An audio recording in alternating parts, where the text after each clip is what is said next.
السلام عليكم، مرحبا بكم في فيديو جديد. ووصفتنا نهار اليوم هي رفيس تونسي، ولكن بحلته الجزائرية أكيد.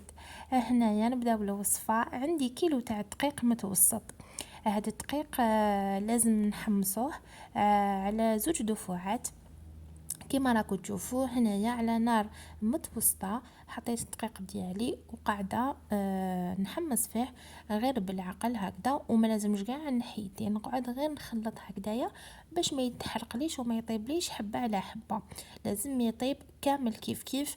وانا ما نحبوش بزاف محمر، يعني حتى يكون ماغون، لا يكون بيان دوغي. هذا ما كان. هاد الوصفة راح تخرج لنا بإذن الله 80 قطعة تاع رفيس بالطابع اللي راح نوريه لكم أكيد، ولا أي طابع تاع حلوة الطابع ولا صابلي راح يخرج كمية بسم الله ما شاء الله غير بكيلو تاع دقيق. هكذا كيما راكم تشوفون نبدا نحمص فيه شويه بشويه حتى يبدا يطلع له هذاك الفوار تاعو. وغير كي يتحمص راح نحطوه في كاش سنيوه ولا بلاطو هكذايا باش يبرد، نحتاجو انا بارد هكذا. من بعد نزيد الكميه الثانيه، انا برطل نحمص غير بالعقل وبرطل هكذا. نزيد الرطل اللي قعد لي نحمصو كما راكم تشوفوا هنا. يديني واحد التكتلات، هاد التكتلات تسمى بدا يدخلوا الطياب، يبدا يطلع منهم واحد الفوار تسمى هكذا. راكو تحمصوا فيه بطريقه صحيحه. كملت الرطل دوزيام ورحت حطيته فوق خوه حليته هكذا باش يبرد لي تخي بيان. ما نحطوش فوق بلاستيك ولا فيليانه ولا باش ما يعرقش. انا حطيته فوق هذه تاع الالومنيوم. من جهه واحده اخرى حكمت كيلو تاع الغرس ديالي. انا باش نصدقكم القول ما درتش كيلو، بديت ندير غير بشويه، يعني واحد 250 غرام هكذايا، مع ملعقه كبيره تاع لا مارغارين. فتتو كان نقيقي ما فيهش العظام ما فيه حتى حاجه هكذا كما راكم تشوفوا.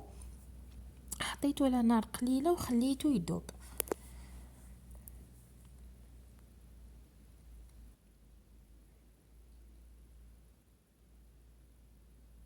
هكذا. استعملت المارغرين ديما فيها يعني مذاق شباب، وراني معتمده عليها. هاي ليك حطيته على نار قليله وقاعده ندوب في هذيك لا مارغرين. من بعد نحيتها وقاعده نخلط فيها. درت لها لهنا في 250 غرام ملعقه كبيره تاع العسل، رشه ملح.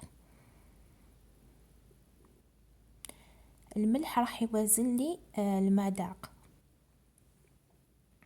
هكذا. من بعد نحيتهم كامل من المقله، درتهم فوق هذاك الدقيق وبديت نخلط هكذا بالمغرفه، يعني ندخل هذاك الدقيق في هذاك الغرس. هنا كإضافة درت رشة تاع القرفة وملعقة كبيرة تاع المزهر في 500 غرام.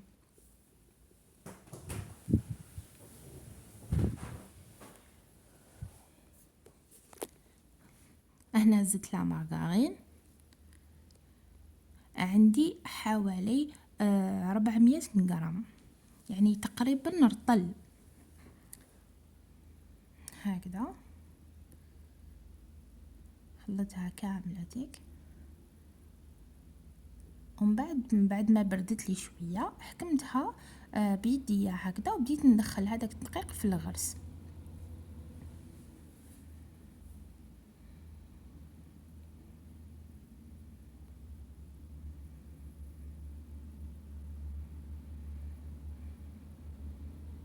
هاي ليك بديت نخلط هكذا ونبدا نحك اكيد باش يذوب لي كامل هذاك الغرس ويتجانس مع الدقيق. هنا بدلت فيليانا باش نخدم آلاز. للعلم هاد الكيلو تاع الدقيق وهاد الغرس رحت خليته يبات ليله. من غداك عاودت نفس الطريقه بالكميه اللي قعدت لي تاع لا مارغرين والغرس. درتو في مقله خليتهم يدبالوا شويه ودخلتهم في هاد الدقيق. القرفه والمازها راح يعطيهم مذاق شباب.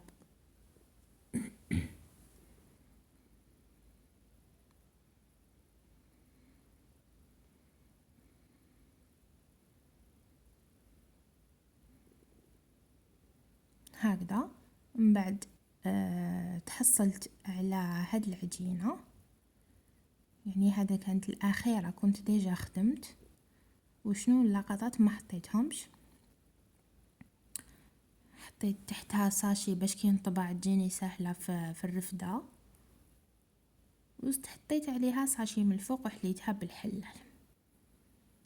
هنا راهي دافية شوية وراهي فيها ليدام. هكذا سويتها شوية، والطابع هو اللي يعطينا يعني الحجم اللازم. نطبع ابان من الفوق ومن بعد ندير هذيك الرشامة. وريت لكم هنا يدي فيها ليدام، هاي ليك الرشامة اللي فيها. يعني الطابع اختياري، كل وحدة وش تحب تدير. انا درت حتى بالمعمول، انا عماه طابع تاع المعمول يخرجوا بزاف شباب. هكذا درت انا بهذا الطابع، درت الكاغي توت فاصون اللي يخلي فيهم الرشامه. هاي ليك قاعده نابوي باش الرشامه تخرج لي. ودرت في هذا المبرج تانيك.